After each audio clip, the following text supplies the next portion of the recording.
energy dies.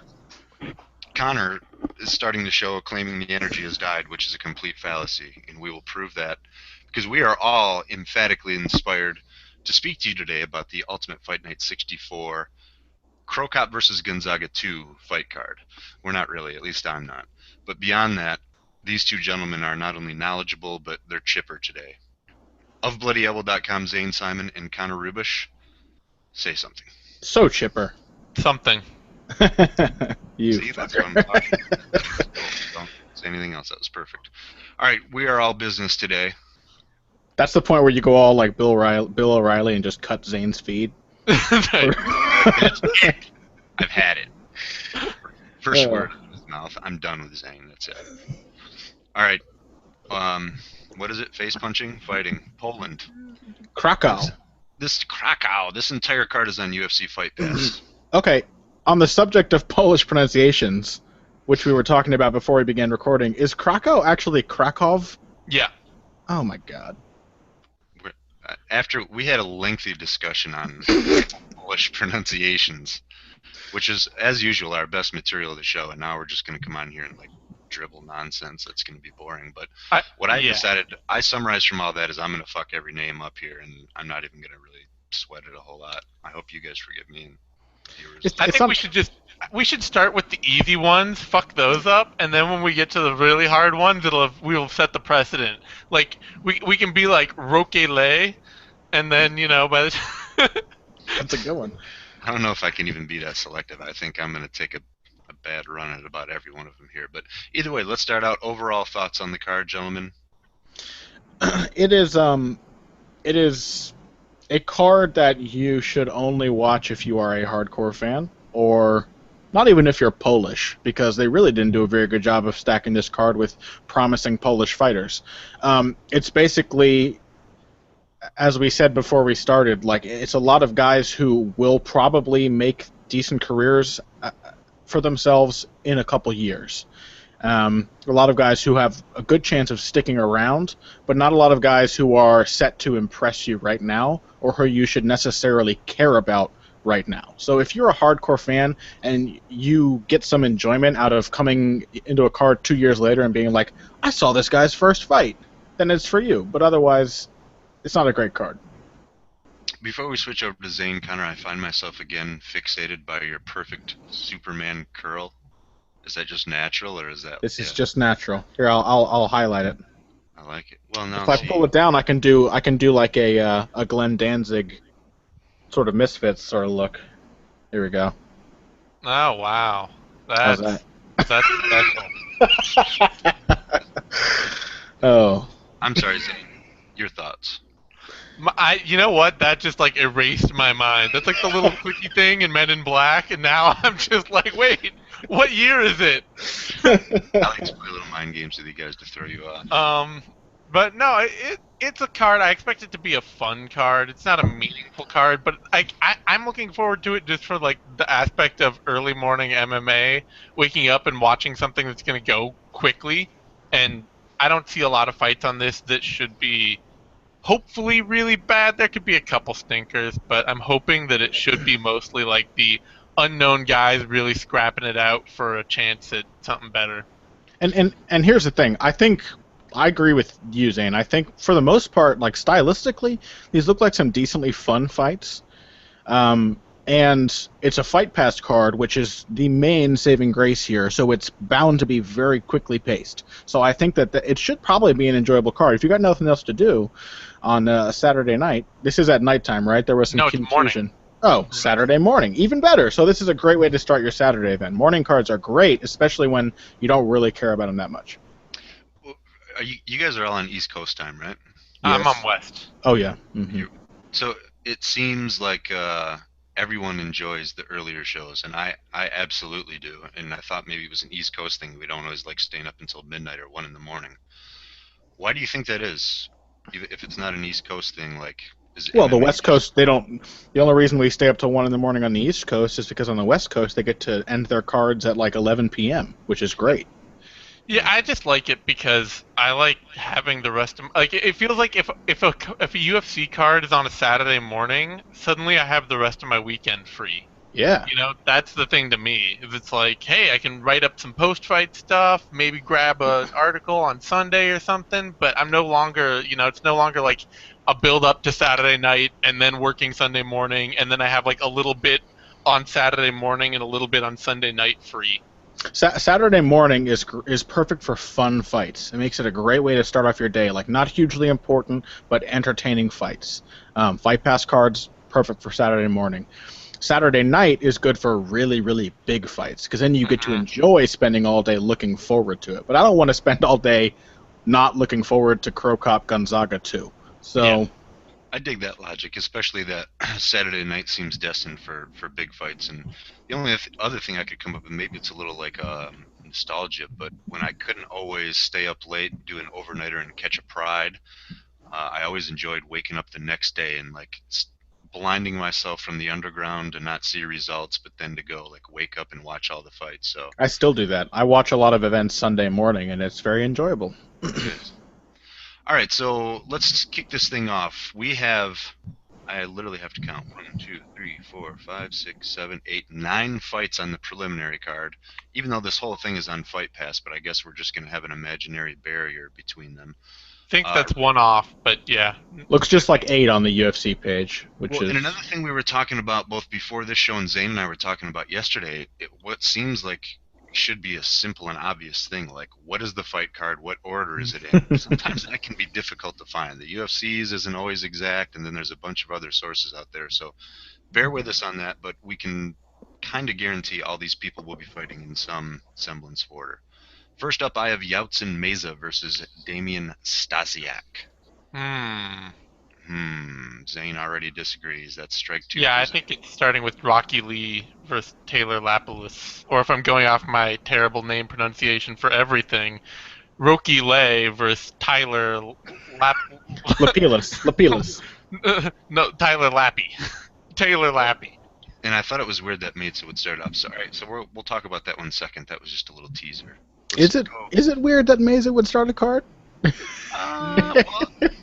actually weirder that Stasiak would start a card. He's a pretty...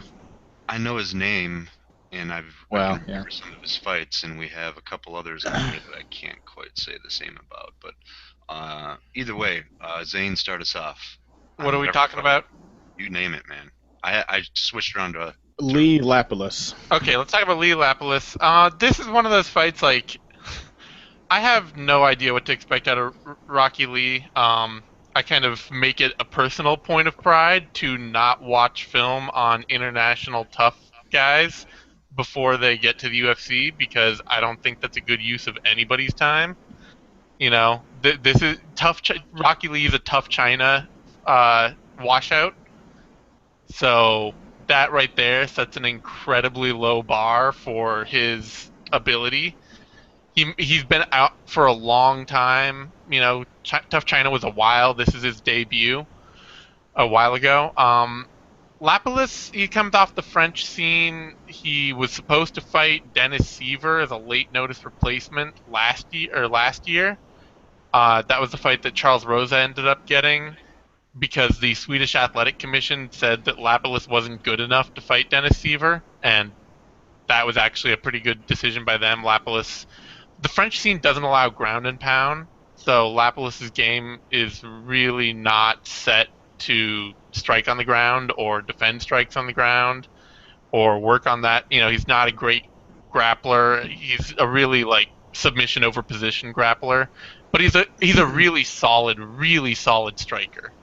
So because I have a really low bar on Lee, I'd expect Lapilus to win, and I expect it to be on the strength of his striking, but you know, I'm not expecting a lot of great wrestling technique or takedown defense from either guy, so it could be a big mess. I basically agree with the same logic. There's no reason to believe that somebody like Rocky Lee couldn't become a solid fighter. I think Zhang Lipeng has turned into a pretty solid fighter when he really didn't look to have that potential. I think China probably has a lot of the economic conditions and the massive amount of people to have a good talent pool for fighting. It's just that they have to like make a name and get out of China and find some place where there's serious MMA training, which I believe is what Lipeng did. Is Lipeng a top team or something now? He moved to a larger gym? I don't know where he trains. It was my understanding he got some non-Chinese training. And so, that could happen for Rocky Lee, but based on what we've seen from Lee and based on the long time it's been since his last fight, Lapalus is just more of a native MMA fighter. He's just more of a guy who has experience doing MMA-specific things, even if it is like the weird modern version of rings with the rules limited. It's still better than whatever Rocky Lee was doing on Tough China. So I got to go with Lapalus, too. Well, then again, I mean, isn't it weird? Like, Big Nog is one of the greatest grapplers ever, and he rarely ever throws a punch on the ground. Is that just me? Well, he's not one of the greatest grapplers ever anymore. Well, I mean, speaking. But yeah, I mean, I think, but there's a difference between being Damien Maya. Let's say Damien Maya. Damien Maya does not do ground and pound to save his life. But there's a difference in tailoring your grappling to a ground and pound system, even if you're not using it, to say, okay, I know how to defend, I know how to keep control, I know how to watch out for somebody who's going to strike and try and punch me there. And just coming up in a system that doesn't use it at all. Because while Nog wasn't throwing ground and pound, he was also virtually impossible to hurt on the ground with strikes. Yeah. He was at least dealing with the strikes. And in Lapalus' system, I think, do they maybe only allow punches to the body or something? Yeah, it might be just body punches. Which is like some Sambo rules, I think, do the same thing. But for the most part, though, the complete absence of it entirely makes a big difference. And without the threat. When Nog fought Verdum, to me, that was the whole difference. Verdum was totally game to ground, pass and pound. And yep. All right, but we're off track here. Lapalus is the favorite. You guys both picked Taylor Lapalus, correct? Yep. Mm-hmm. He's just above minus 200 all the way up to minus 215. Lee, the underdog, at about plus 175 across the board. Up next, Zane, I have Bandel Ray. Are you cool with that? Yep. Marcin Bandel and Stevie Ray. Connor? Oh, please, Zane, take this one. Okay. Well, this is one of the hopefully, better sort of sleeper fights on the card just for Stevie Ray. He's the UFC's next big Scottish prospect. Former Cage Warriors champ. Long time. He's not. I guess I don't know about a long time, but he's been around for a while on the European and UK scene. Is this his debut? Sorry to interrupt. This is his UFC debut. He was signed to replace Jason Sago after Sago's Achilles tendons exploded on video. If you haven't seen that, it's pretty wicked. But Ray is he's a really well-rounded, physically powerful fighter. Has good, strong punches, doesn't throw a lot of volume, is more of like a one-shot striker kind of guy, but he has enough power to make that workable. And then really solid, actually a really solid wrestler and grappler and just a well-rounded skill set. He's not so refined anywhere that he can't get outworked over long stretches. He's lost a few fights that way, but he's good enough everywhere that he's really tough to beat. And Bandel's one of those guys coming off the Polish scene. Like, this is the big thing I've seen with a lot of Polish prospects is they don't have a fluid transition game. Like, they might be really good grapplers and really good kickboxers and really good wrestlers, but none of those things are set. They're all like, I'm in wrestling mode, I'm in grappling mode, I'm in kickboxing mode. And Bandel is like, he's an okay kickboxer and he's an okay grappler, and he's a very decent grappler, a strong grappler, but it's not like the wrestling isn't there to connect it, and I see him really easily getting stuck on his feet against Ray and just getting blasted. This fight strikes me as being quite similar as one that I horribly mispredicted not long ago, which was Anthony Berchik versus Ian Entwistle. In that I did not see Entwistle being the feared submission grappler with the leg locks and stuff then. Now Bandel effectively, I think, being the same thing to Ray. Mm-hmm. So I kind of fear picking Ray, even though he's the pick that makes sense to me, because I think he's got a more complete game, but he does have weaknesses in the same areas that Bandel tends to excel in. So I don't think this is a fight that I would ever bet on or recommend betting on. Mm-mm. But I have to pick Ray just based on being the more predictable result.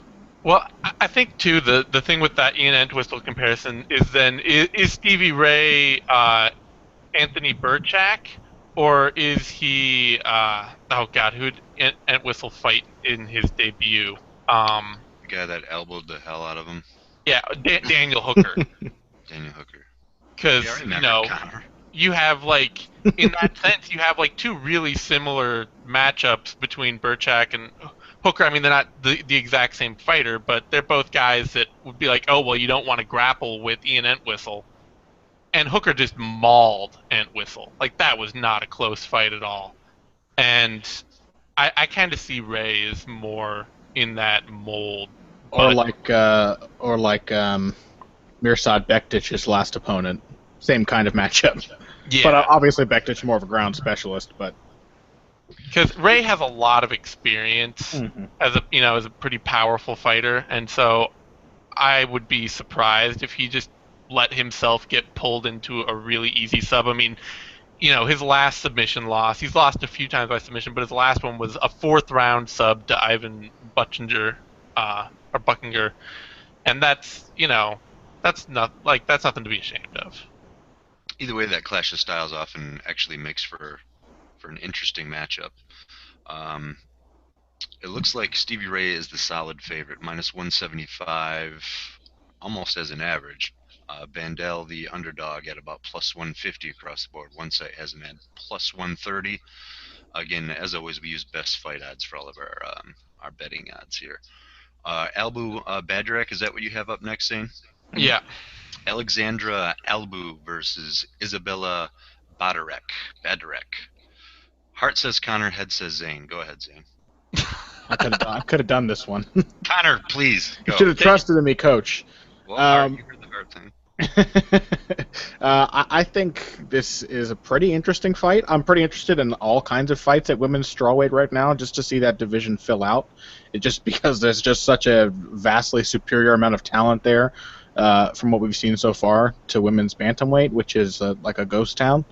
It's not women's featherweight, certainly, but these are some pretty solid prospects here. Badarek is kind of limited.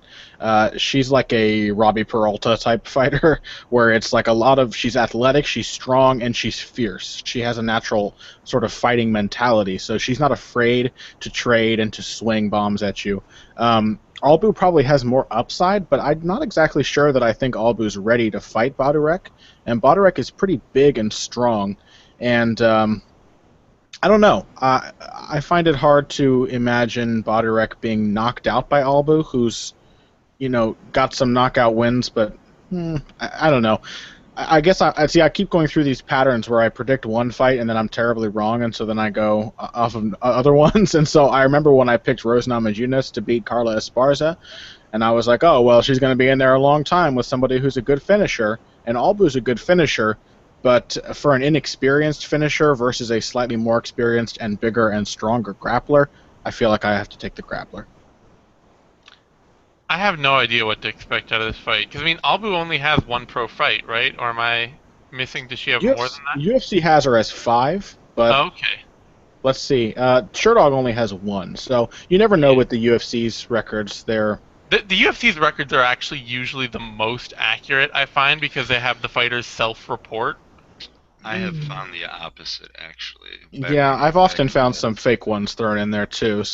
A couple extraneous ones. Isn't Rashad Evans have all of his Ultimate Fighter wins counted on his UFC record too? That I don't know about. It could be, but in general, looking hardcore, just for whatever it's worth, they really dedicate a lot of time and effort into. Yeah, I know, but Sherdog also misses out on a lot. They're so widespread, they're so broad that they miss a lot of little things. So I don't know. I end up having to use 3 or 4 systems for finding records out, and a lot of times, especially with foreign prospects, getting to the UFC, that's usually when I actually find out what their record officially is, because they self-report it. Well, let's see. Rashad Evans has 19-3-1 on Wikipedia, 19-3-1 on Sherdog, and 24-3-1 on the UFC. That's okay. But it could be more accurate, but it also seems kind of strange. that's one bad example, but like the Tough China guys, like where are you gonna find their records anywhere except on the UFC website? You know, Yeah. like that's what I'm talking about. I don't really give a shit about Rashad Evans. His record's easy to look up anywhere. Well, Sherdog has Albu at 5, which is actually better. Or I'm sorry, UFC has Albu at 5-0, which is better than I thought. Yeah, and that seems I can reasonably believe that. One of the big problems with the Russian scene is that they have pancrase and kick-jitsu and full contact combat sambo fights all the time, which are basically all MMA fights. And a lot of them don't get counted on anybody's record because the rules are like barely modified. So it's tough to tell. Big thing, but I just don't know what to expect. I mean, Albu's been gone forever. I've seen, basically she looks like she has a range striking game and nothing else, and some power. And Bodorek looks like she has no range striking game, but a pretty decent clinch and top control game. And so, what do you know coming into that? That neither of them have faced anything close to good competition. Neither of them have any comparable points of competition. I don't know who to pick. I mean, I think Bodorek's probably the slightly safer bet because she hasn't been out for like 2 years on the sidelines, but I don't see any really easy way to know. So are you going to cough up a name or what? I said Bodorek's the slightly better pick. All right, sorry, I was just pinning you down that one. Pay attention, Dallas. Albu is the favorite. Yeah, sorry, my mind wandered. Albu is the favorite, minus 185 to minus 190. Bodorek, the dog, anywhere from plus 140 up to plus 170. Up next, Daniel Omelianchuk versus Anthony Hamilton. Anyone care to... Anthony Hamilton isn't quite crystallized in my mind, but I feel like I like the dude. Can you... Why don't we do it in the road? What was it? Is that an offer or? No. You don't know who Anthony Hamilton, the R&B musician? Yeah. I brought that up last time too. I keep looking for Anthony Hamilton's record and finding the R&B singer. Yeah. Yeah, that's like one of his famous songs, or Across 110th Street, Oh, from Jackie Brown. Well, actually, it's from the movie 110th Street. But I know it from Jackie Brown. Okay, scratch my question. Who wants this one? You probably know Anthony Hamilton as the guy who turned Ruan Potts' ribs into a weird, strange purple puddle. And from his fight with Smialinho Rama. Do you know that one, Dallas? It was like an MFC highlight. That was how most people heard about Hamilton coming into... Or getting knocked out in 30 seconds by Todd Duffy in his last fight, which is kind of why I don't like his chances in this fight. Ruan Potts is a really easy fighter to look good against in the UFC right now. He is possibly the most... regional heavyweight of all regional heavyweight prospects, where he just has not been tested in any way, and then he came to the UFC and it was nothing but tests, and he basically just got destroyed effortlessly by every fighter that fought him. And so Anthony Hamilton has only so far looked good against a fighter who is incredibly easy to beat, and has looked pretty damn bad against the two fighters that are actual credible heavyweights, Alexei Oleinik and I just said his name, Todd Duffy. And Daniel Omelianchuk is a credible heavyweight. He's got good striking, relatively decent counter wrestling, and Hamilton seems to be mostly a guy who will kind of shoot takedowns and most of the time just agree to strike with you, and that's not a good idea with Omelianchuk. So I like Omelianchuk. Omelianchuk?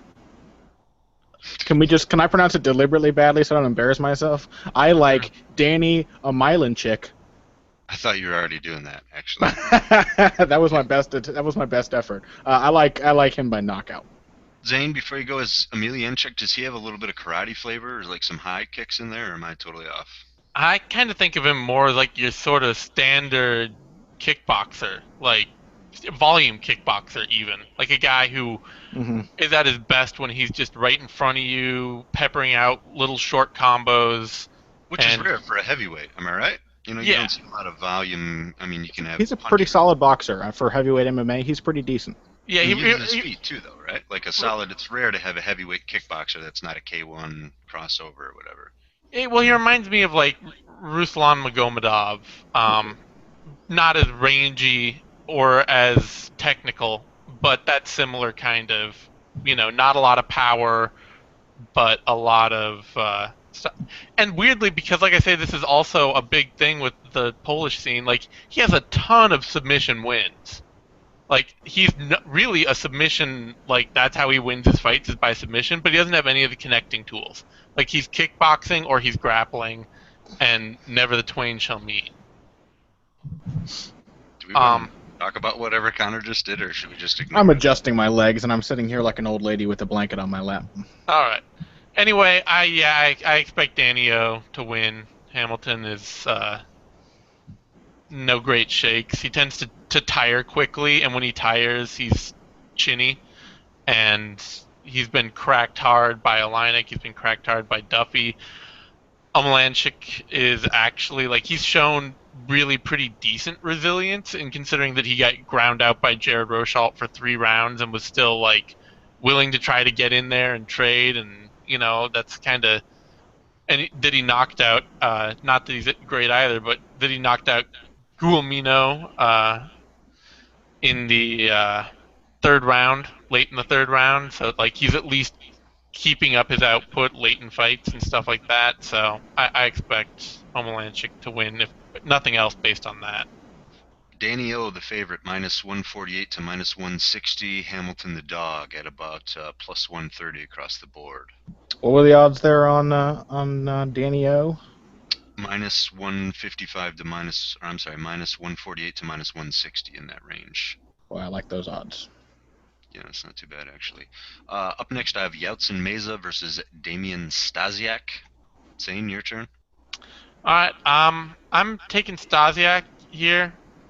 I can't imagine trusting to pick Mazey in a fight. His win in the UFC is over John Albert, who I believe is it John Prince? Yeah, John Prince Albert. So, like, all respect for the nickname there, John, but who is Sounds that? like it. what? Sounds Yeah. very respectful.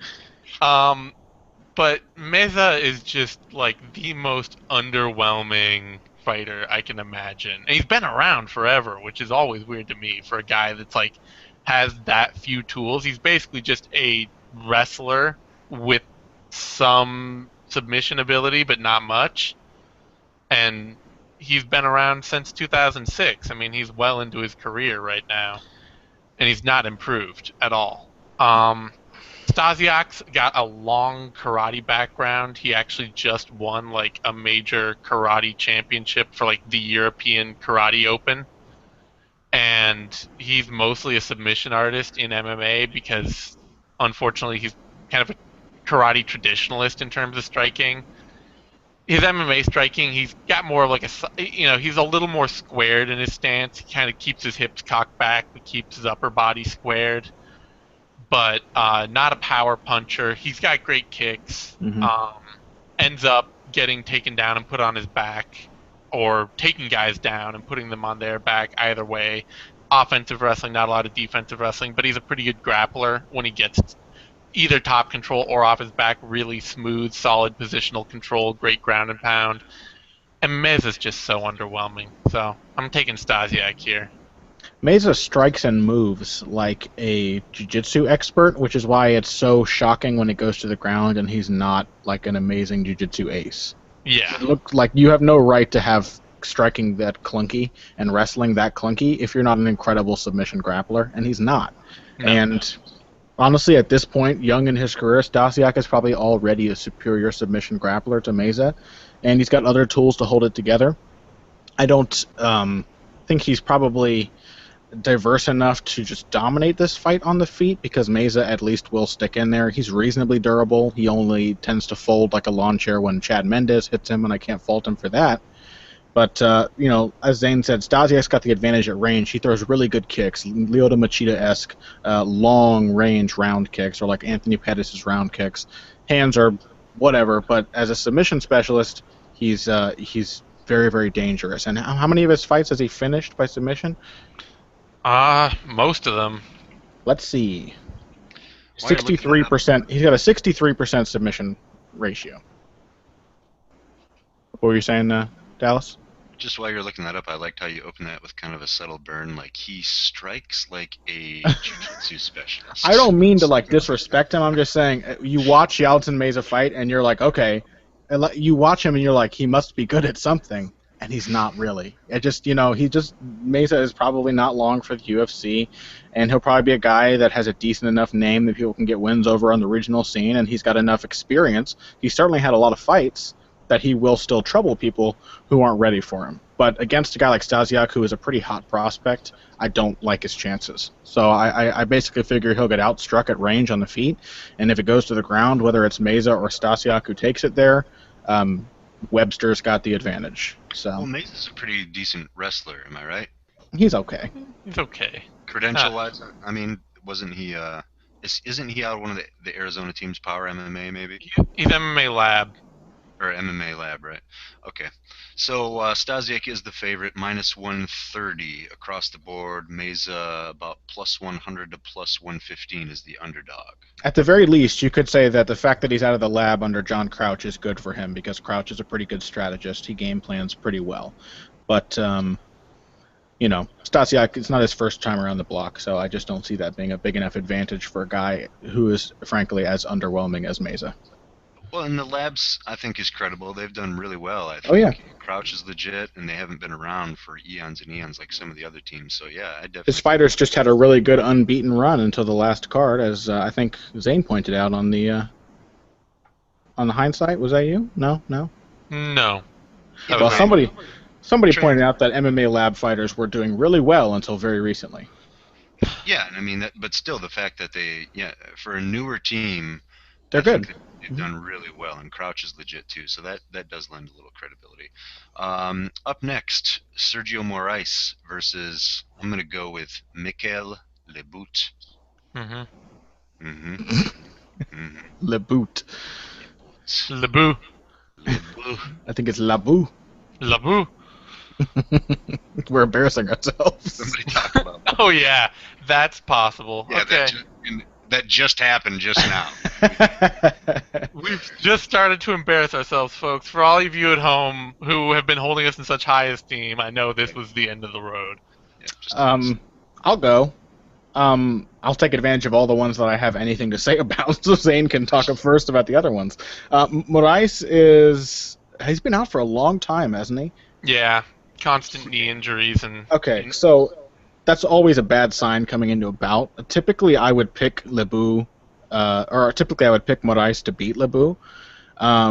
He's a really good submission artist. He's solid in all phases of grappling. He's good at getting the fight to the ground. He's pretty sticky when he gets himself attached to you, so he will just drag you to the mat. And he's got nice submissions. But it kind of just casts a doubt over it. I can't pick Lebout, but I'm going to go ahead and just say that this is probably not a fight to bet on, because we've seen how drastically other fighters have been affected by their knee injuries. I think even in a subtle way, Conor McGregor, despite his recent greatness, is probably boxing more now than ever, or kicking more now than ever, and using less footwork because of his knee injuries. He's not using the same angles and things that he did in his old days, and people who have injured their knees have told me that pivoting and using lateral movement is a lot harder when you've torn your ACL. So, I've seen how badly guys can look after that kind of injury. I like Moraes if he's the same Moraes. If not, Lebout is good enough to beat him. Lebout's well-rounded, pretty decent striker, and he's not a bad grappler either. I would just describe him as an all-around, well-rounded fighter. So he's a tough matchup if Moraes is not up for it. Yeah, this is a tough fight for me, mostly because I'm a big fan of both guys. I scouted Lebout pretty heavily for the scouting report. He ended up on the extra part of our welterweight list, but he's still a fighter that I've taken a lot of time to look over his career. And then Moraes is one of those fighters that, I wish he hadn't gotten injured so much, because he's just about one of my favorite fighters to watch in the UFC. There's no fighter who seems to have more fun just strangling the life out of people than Sergio Moraes. When he's got his feet up in the air and he's wiggling his ass around after choking somebody unconscious, he's just so much fun. Like, he's fantastic. He's super humiliating to the guy if he was actually conscious, but the fact, I suppose, that he's snoozing is... Yeah. He's polite enough to put you out before he humiliates you. Yeah. So I really, I have some trouble there. I actually think that there might be a prop bet in here of taking Moraes by decision, because it seems really, that's like where that's actually in the plus, because Moraes is such a venomous grappler. But the fact that he's been injured and that Lebu is really a good good at defending submissions. Like, I would say that his scrambling and grappling ability is really where Lebu shines. So I could see him surviving a really tough fight. Lebu he's a fighter who is more technically gifted than athletically gifted. I think he has a chance to overperform in the UFC, be one of those guys that's really scrappy and tough and hard to deal with. Has some potential to come along. He's probably moving down to lightweight after this. I don't think he'll win here, though, so Moraes is a safe pick, but it's a tough fight for me. 2 quiz questions. If the crowd wants to voice their displeasure in this bout, what will they shout at the fighters? And you guys can get this. Lebu. If he's handed his walking papers, what's another term for what happened to him afterwards? He got Leboot. Connor, I'm glad you're such a dipshit like I am. Otherwise, I'd feel lost on the show. Zane's the only sane and sensible one trying to look all... All right, seriously, you guys. He got his walking papier. Moraes, thus far the biggest favorite and second biggest favorite on the entire card. Minus 365 all the way up to minus, I was going to say 400, but he's minus 425 on one site. Lebu is the dog at plus 300, or I'm sorry, plus 280 on one side, up to plus 325. This brings us to our next bout. Old Bartosz Fabinski. He is making his debut against Gareth McClellan. This one screams Zane Simon. All right. Oh. I feel okay about this one, actually. Okay. Yeah, I guess I'm surprising myself. As I'm announcing, the fighters just kind of give me a range, like yes, 10, no, or give me some kind of signal. I'm pretty good with this one. I like both of these fighters. Again, these are guys like you have no reason why you should know about them right now. Both guys that are probably good enough to hang around for some time in the UFC. Fabinski is built like a brick shit house, and he fights like a brick shit house. Like, he's pretty good at just running into you and knocking you off your feet. And McClellan, I mean, metagame-wise, these guys are pretty similar fighters. Both really good from top position, both decent takedown artists. The difference is that Fabinski is more of a ground and pound, knock you out once he gets on top of you kind of guy, and McClellan is much more of a submission artist from top. But I actually think that I typically take the strikers in these kinds of matchups for the guys who are knocking people out. But McClellan deals with it pretty well, and I actually think his game might fit the metagame of MMA right now a little better with his clinch-based takedowns. He's pretty good at closing the gap and at dragging you down and making sure he ends up on top. He doesn't have bad takedown defense. I don't know that Fabinski is a super explosive wrestler. Zane is giving me all kinds of looks like I'm wrong, so I'm going to hand it over to Zane, but I like McClellan here. I got to disagree. I think that McClellan has the prototypical, I think he can do decently, but he has the kind of game that is built on a very weak regional scene, and thus has a lot of tools that are really suspect. Like, his reliance on throws and trips and drags, and the way he does it, he does end up on the bottom, like, half the time. And he's a decent scrambler, but against better wrestlers and better controlling fighters, that could be a big problem. And he's also very willing to give up position for submissions. Like, he's the kind of guy that when he thinks he's going to get that submission, will just totally, dive on the arm or, dive on the guillotine and take no concern for the fact that he's given up dominant position. Whereas Fabinski, neither guy is a great defensive wrestler. They're both, Fabinski's a lot more of like the prototypical pick you up and slam you sort of power double leg guy. His wrestling may not translate eventually, but McClellan, I think it'll translate well enough for McClellan. And then Fabinski's just a little more consistent of a like power punch into wrestling to takedown to top control. Whereas McClellan's more of a power punch, hopefully into the clinch, try to drag you down, and then look for a submission. His game's just less fluid, I think. Fair Interesting enough. betting lines here. Fabinski's all in the negative, right around -120 to -130. McClellan is positive on most at about +100, +105, but he's in the negative on two sites, about -105. They're really similar fighters, like really similar. I think looking at records, two things do stick out. Fabinski's got the stronger competition so far. That's undeniable. Also, Gareth McClellan's record is filled with names that, at the risk of sounding incredibly ethnocentrist, have to be made up. There is no person named Dricus Duplessis. That's not a name, is it? What is that? It's a comic book villain, perhaps. What was it? It's Dricus Duplessis. I kind of like Dricus, at least. Or Dricus, yeah. Tumelo Maputha. Okay, now we are getting like Connor's like, Africa's not a real country, is it? What is that? Oh, well, these are also like the strange mixed, because he's South African, so these are all like bizarre Afrikaans. Yeah, exactly. Yeah. All right, I probably neglected to mention the start time. 11:15 a.m. is the beginning of the preliminary cards, which is all the fights we've discussed previously, plus the final headliner of the prelims here. That is such a perfect start time. It is, too. I love it. 11 is right when I'm starting to be, I was going to say coherent. No, cogent thought starts to creep in about that time. I'm coherent by noon. I'd like it an hour later because that's 8:15 in the morning for me, but oh well. Yeah, that's rough.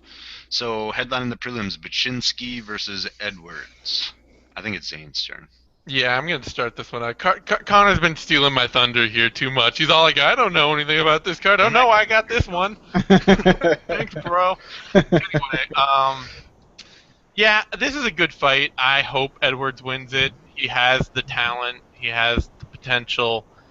But he's not a complete fighter, and Baczynski could take advantage of that.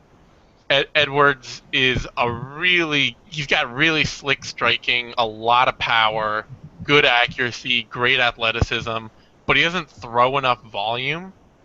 And against a really tough dude like Claudio Henrique da Silva, that cost him because da Silva was able to get into the clinch every time, over and over again, and eventually like just steal rounds from Edwards. I think Baczynski's got less of a chin. Claudio is sort of one of those. He's kind of reminds me a lot of what's the Irish welterweight? Damn it, Cathal Pendred. In that he's like huge and super tough. And those guys are really hard to beat because they'll just walk through all your shots and then drag you into an ugly fight. Baczynski used to kind of be that guy, but lately he's been looking a little chinnier. Edwards hits really hard. And like I say, too, he's got good takedown defense. Like, he knows how to defend the takedown well.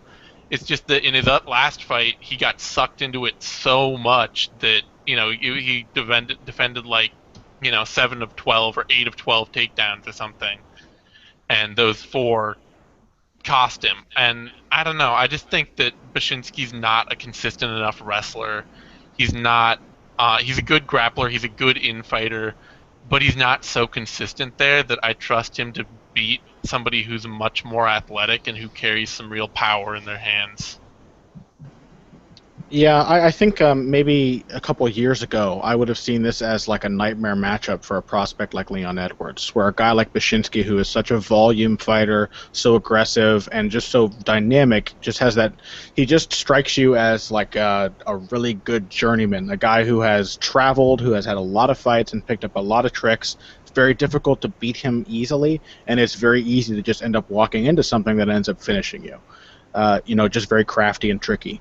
But seeing him get completely wiped out by Alan Joban in his last fight, the way that he just got melted, which is not something that ever used to happen to Seth Bashinsky, makes me fear that he's probably coming near the end of his career, and Edwards is absolutely the kind of guy. Joban hits pretty hard. I think we all underestimated, or we just didn't get a chance to see how hard he hits before his UFC career. He's turned into a much more dangerous striker, but we know how hard Edwards hits, and we know how good and accurate he is as a striker. He's pretty consistent, even if he doesn't throw a lot. So it's still a tough one to call. Bashinsky is still Bashinsky, but he just may not be the same kind of threat he once was. So I'm going to go with Edwards, and I think it might be like a late knockout. Hey, what was the name of the cat that came over from Strikeforce? Little bowling ball dude that shocked everybody and. Melanson? Yeah, Brian Melanson. Whatever happened to that dude? He had some serious medical complications from weight cutting. Kidney issues, and he retired. Yep. Are you kidding, man? I had no idea. Yeah, he was great. He was really exciting. He got blasted out by Kelvin Gastelum, and it turned out he couldn't do the weight cuts, and he just made the decision to retire before it started to really hurt him. Oh man, that's too bad. He looked like a little baby Fedor when he came in and fought Bashinsky. Yeah. So I actually agree with both you guys. I like Bashinsky. To me, he's a long, lanky guy who you'd think on paper would use his range striking, but he's never comfortable. I think he's deadly in the clinch. His height and his leverage comes through really well, but he's had a little problem with his entries. Usually he goes into the clinch when he starts getting dotted up from outside. So I don't know a lot about Edwards, but I'm actually kind of looking forward to this one. The favorite is Edwards. You guys both picked Edwards too, right there. Minus 135 all the way across the board. Bashinsky's plus 105, plus 115. So that will conclude the preliminary card. Even though you're going to stay right where you are and keep watching Fight Pass, the main card starts at 3 o'clock Eastern. Opening it up is Joanne Calderwood versus Marina Moroz. I don't know if I asked this before, but strangely attractive Joanne Calderwood. I have a massive crush on her. Is that just me? I don't think she's strangely attractive. She's pretty. Yeah, no. Kind of I see it. I see it. Okay, good. Thank you. Nothing strange there. That's right on. We should have.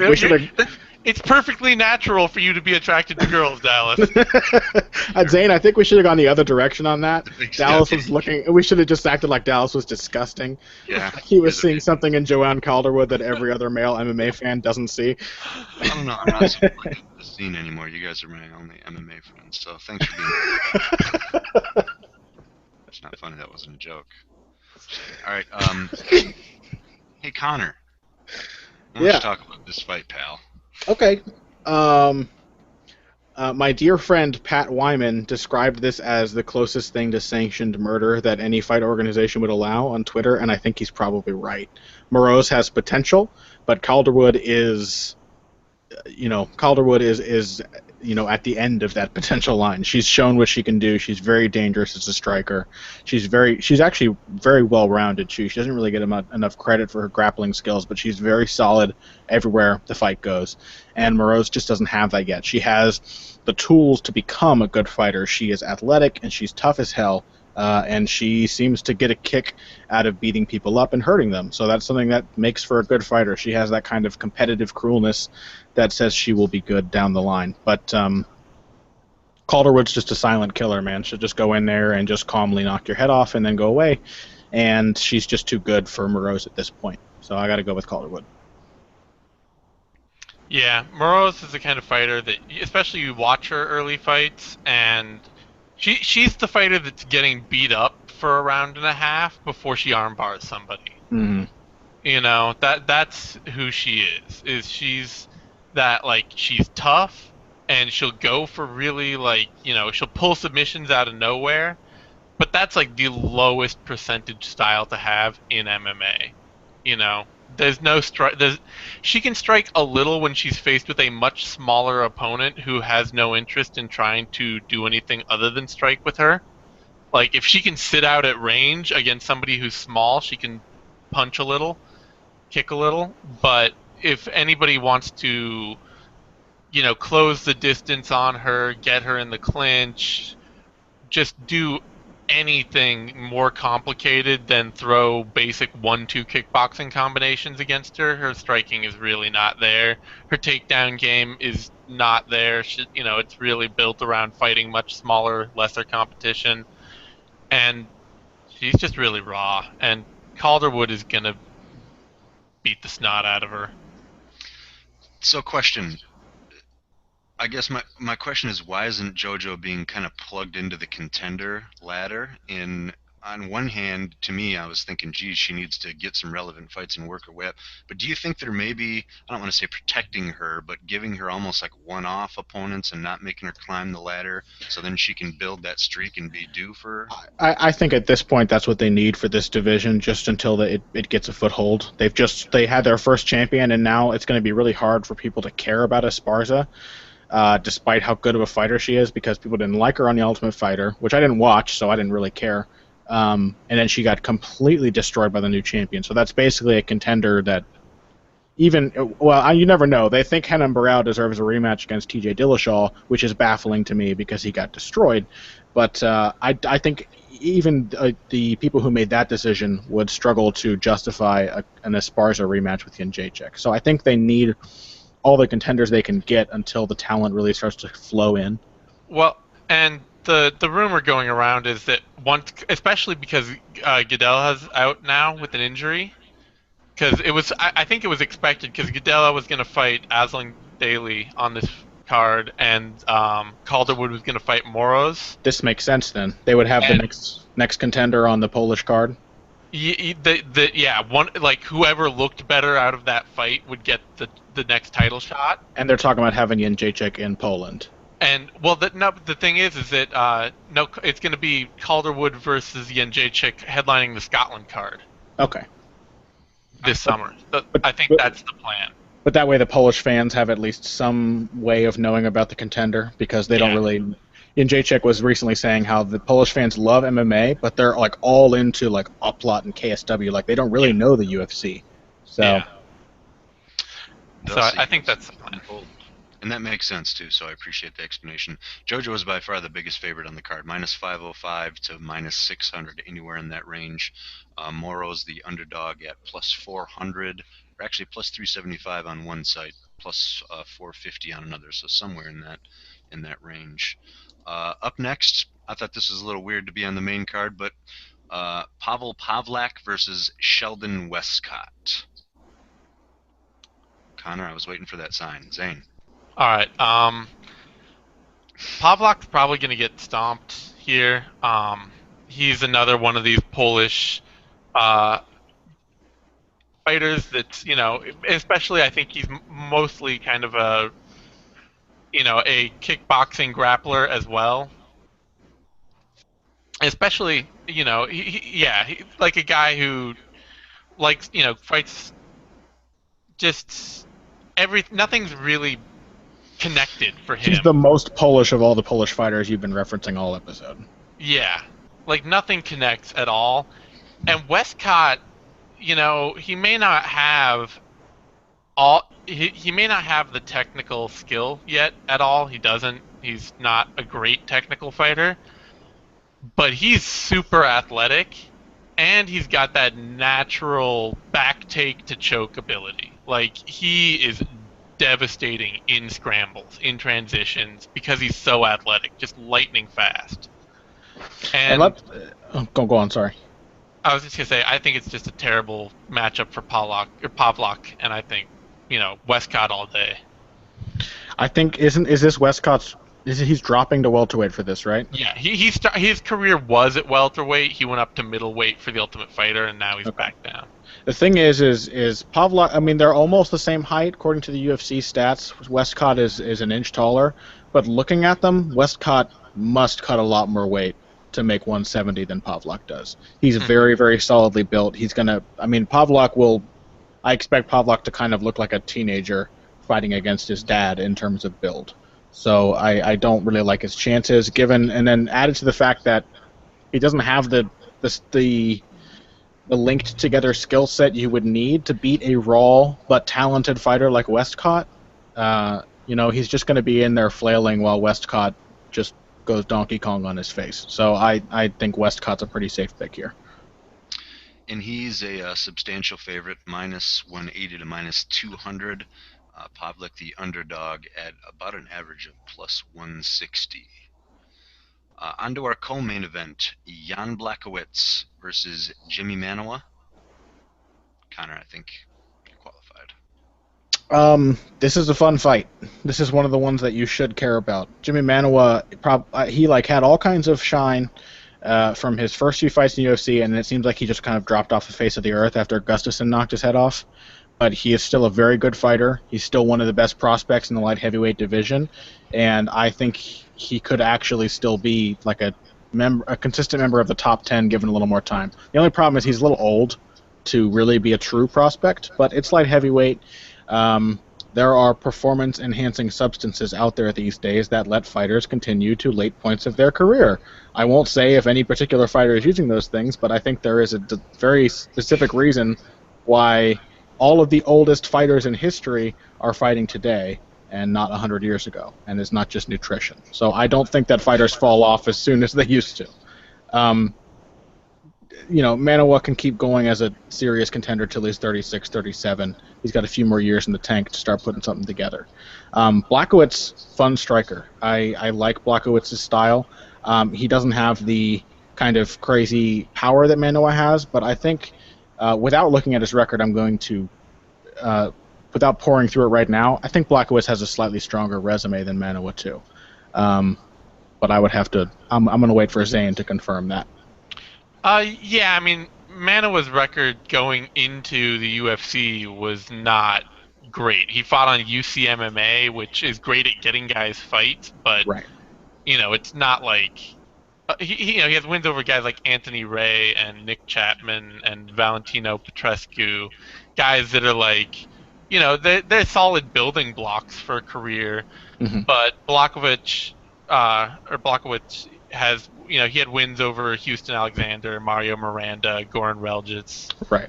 Christian Mbumbu. He was a staple on the European scene too. For KSW. He was KSW's golden boy for a long time. I just wanted to check to make sure my memory wasn't failing me because Manawa's got some solid wins, especially in the UFC, but Blachowicz's wins pretty much match up to them in terms of quality. And even though he doesn't have enough power, I think he's far more precise and consistent than Manawa.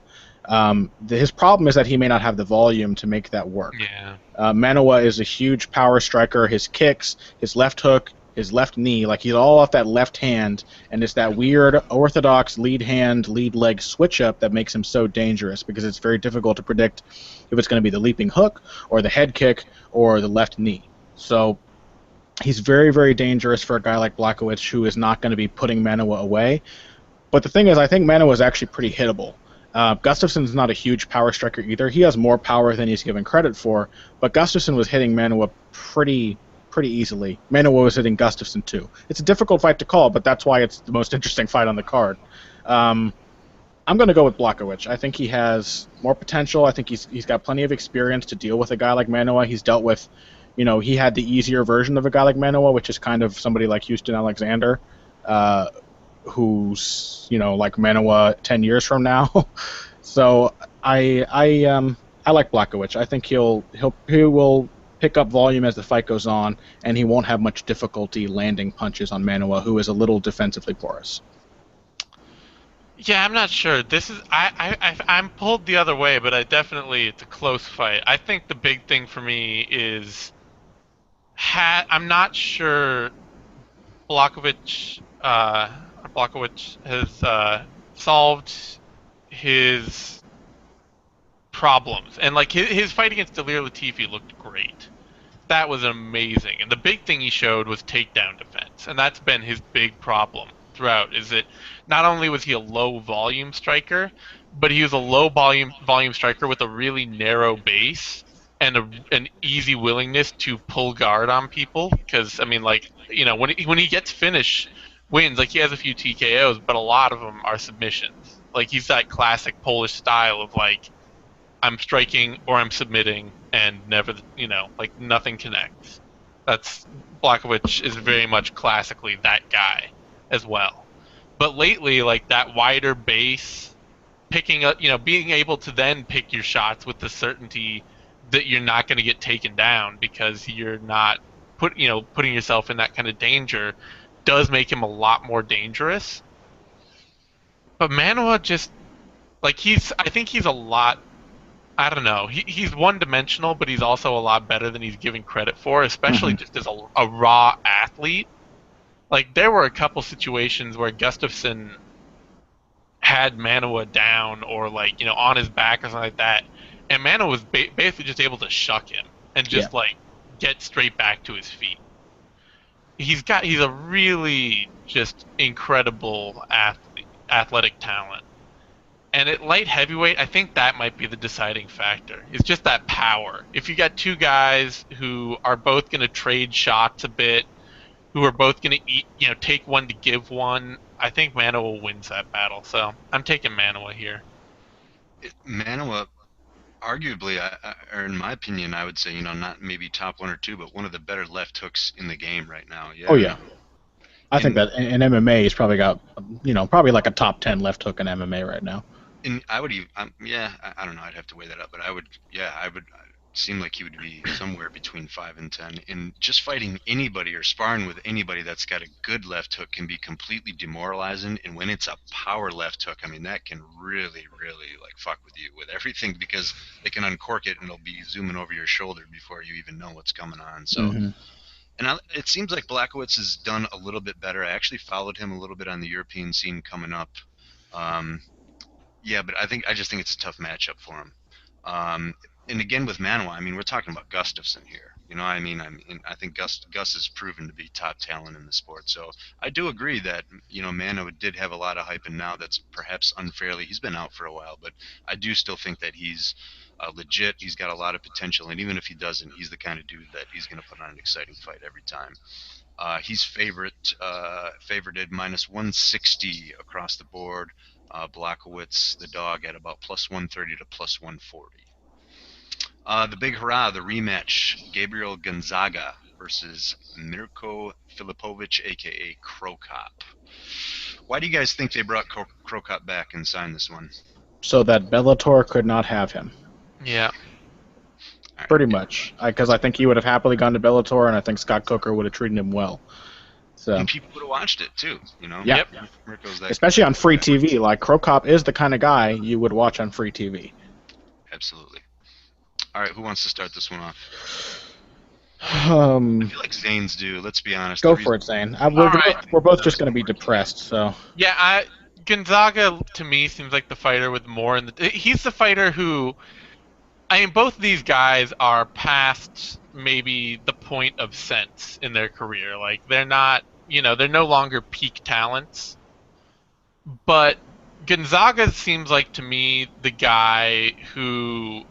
Even while, you know, maybe physically he's starting to break down more, or starting to break down, he is improving technically.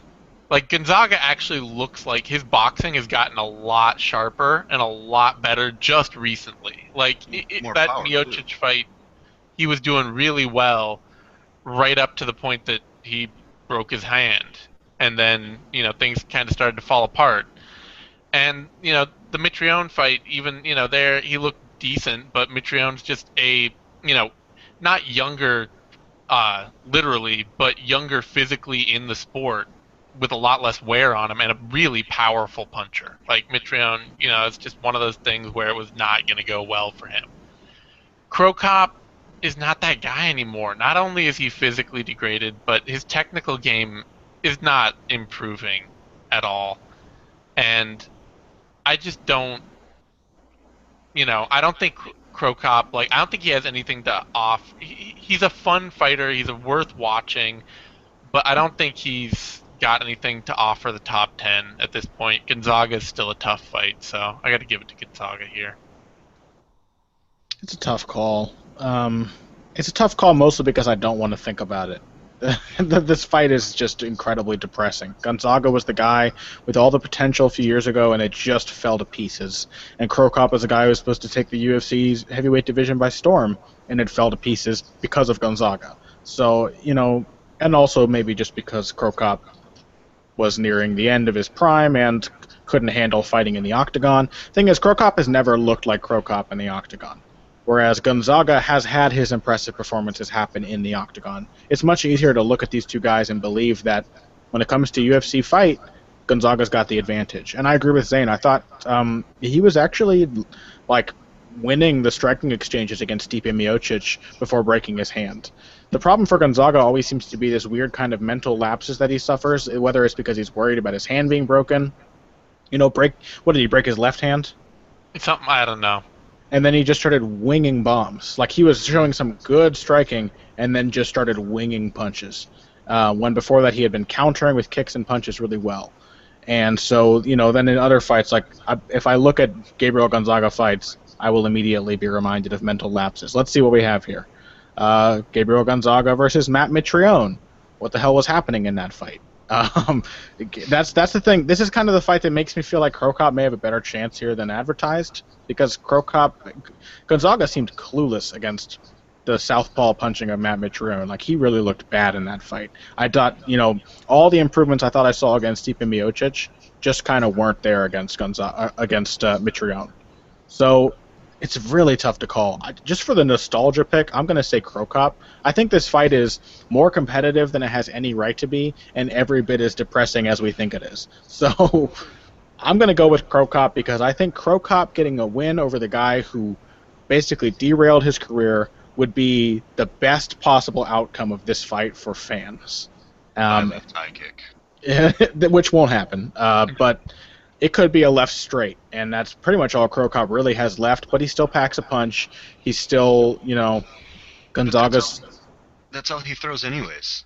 Isn't that, to me, and sorry to interrupt you, but my only input here is, and he did it in Pride, it just worked really well, but for a guy with phenomenal kickboxing and kickboxing credentials, he's like a one-and-done left straight, left high kick guy. Yeah, he was always... baffling. I mean, he used to vary it a little more. He used to throw the left kick to the body and the leg as well as the head to make it tricky. He used to throw a little stepping right low kick to keep you guessing. There was a little more variance to it, but I don't think it's that his game is necessarily fundamentally flawed.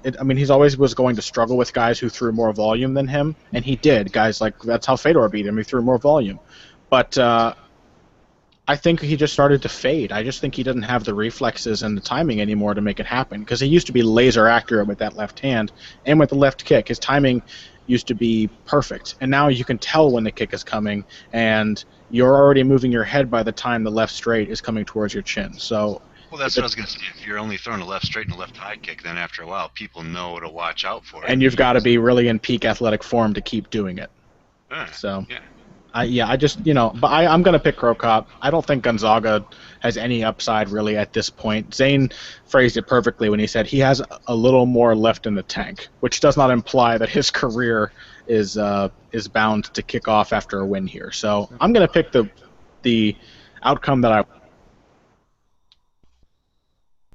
And Wow. we lost him. Yeah, well, that was a hell of a way to close it. So, any thoughts on that? And I agree. Like, when this first came out, I felt strongly towards Gonzaga, and at that time he was like a minus 160, minus 170 favorite, and now a day later he's all the way up in minus 220 land, minus 225.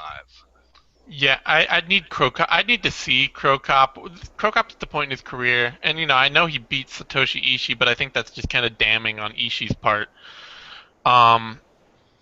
But CroCop's at the point in his career where I need to see him win these kinds of fights before I believe that he wins these kinds of fights. Gonzaga's always just been the guy where it's like, well, I don't know, he might win, he might not. I don't know what to expect out of Gonzaga from one fight to the other. CroCop I know what to expect. I expect him to really disappoint heavily. So, well, and if you look back at the expectations on this first fight, it was that Gonzaga was going to have to desperately dive for takedowns, and his head was going to fall off if he, tried to stand up with CroCop for any amount of time. And so that's different. And now could Gonzaga maybe a little, I don't want to say overconfident, but confident enough in his boxing that he'll maybe stand too long with him? I think it may be more of an advantage to CroCop because now CroCop knows that Gonzaga could knock his head off, which could be good or bad. Like he may be ready for it, or maybe too gun shy to win. So yeah, I don't have any faith in like don't stand with CroCop. I mean, Brendan Schaub did that, you know. Well, that's what I mean. But when he was first coming over, we had this idea that his left leg alone was going to mow through the entire heavyweight division, and now, we're seeing that Gonzaga is decent. He can, in short spurts, stand up with guys, and CroCop is not like the massacre man that we all thought. I think there may be something to the notion that Gonzaga struggles against southpaws. He didn't look great against Sean Jordan, even though he did end up knocking him out. It was just because Jordan just kind of recklessly dove into a counterpunch. He looked terrible against Mitrione. I think he tends to fall into that orthodox fighter trap of you have to fight differently because you're fighting a southpaw. You have to limit your own skill set. So really, all CroCop has here is the age-old advantage that southpaws have over orthodox fighters, just in that he knows how to land his lead left better than Gonzaga knows how to land a lead right. But other than that, I mean, like all things considered, Gonzaga's a likelier win, but I'm picking CroCop. Yeah, take the sentimental pick. Why not? Yeah, it does not. This is a horribly sentimental fight. So. All right, that's all we got. Do you guys want to go back and highlight any of your favorite betting picks? I've got a few, even though this card is generally trash for betting because there are so many unknowns and so many close lines, it's very difficult. But there are a couple easy ones. I think minus 148 on Danny O on Omialanchuk is a great line. I think you could probably bet pretty heavily on that, and he's going to smash Anthony Hamilton. I like Leon Edwards at minus 135. I think that's pretty favorable against what I consider to be the shot version of Seth Bashinsky. Even if I would have picked Bashinsky a couple of years ago. And I think for your underdog bet, you can put a little sum on Jan Blachowicz at plus 140, and that's not a bad call. Personally, I know you said earlier you wouldn't bet on it, but I actually think I would bet on Stevie Ray against Marcin Bandel. I don't think Bandel's got much, and those odds are pretty close. Like, I think it's worth a small bet. Let's see. I would also say Stasiak over Meza is a good bet. Like, what were the odds on that though? The odds didn't. He's at minus 121. Oh over shit! Yeltsin. Yeah, bet on that. Yeah. Never mind. Forget Edwards over Bashinsky. Bet on that instead. Better line and a surer thing. Yeah, that's a good one. Like I said, I think there might be a couple of worthwhile prop bets. Might be Moraes by decision and Calderwood by decision. Because while they seem like likely bloodletting fights, Lebout is a very good counter grappler, so I think there's a chance that Moraes can't get the sub, even if he wins. And Calderwood's a really overrated finisher. Yeah, I think, and Moraes is tough, too. I mean, she can take a shot at the very least. So maybe betting on Calderwood not to get the finish, but to win the fight would be a pretty safe bet. For like a small prop bet. Other than that, maybe Sheldon Wescott over Pavel Pavlik at minus 180 would also be like a decent, even though it's starting to climb a bit. Yeah. All right, we're gonna wrap it.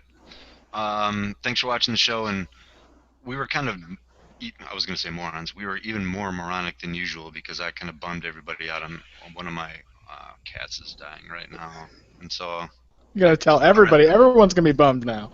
Well, I depressed everybody when I led in with that, and then I told them, let's try to not, let's make it a cheerful show. So if we were stupid and giddy today, that's why. Thanks for doing that, boys. Love you. Respect everything that you do. If you want to follow Connor Rubish, he is at BoxingBush on Twitter. Zane Simon, don't follow him. He says no. Follow me, not Connor. Just don't follow. That's my point. Can I just get a dual example of what to do if they like the video? There's a button that is it this one? No, it's this one, Connor. Okay, I'm sorry. I'm sorry. Yeah, no, I know. It's so confusing. All right, stupid quota is maximized today, boys. Thanks for watching, everybody. Enjoy the show. Thanks, boys. Have a good one.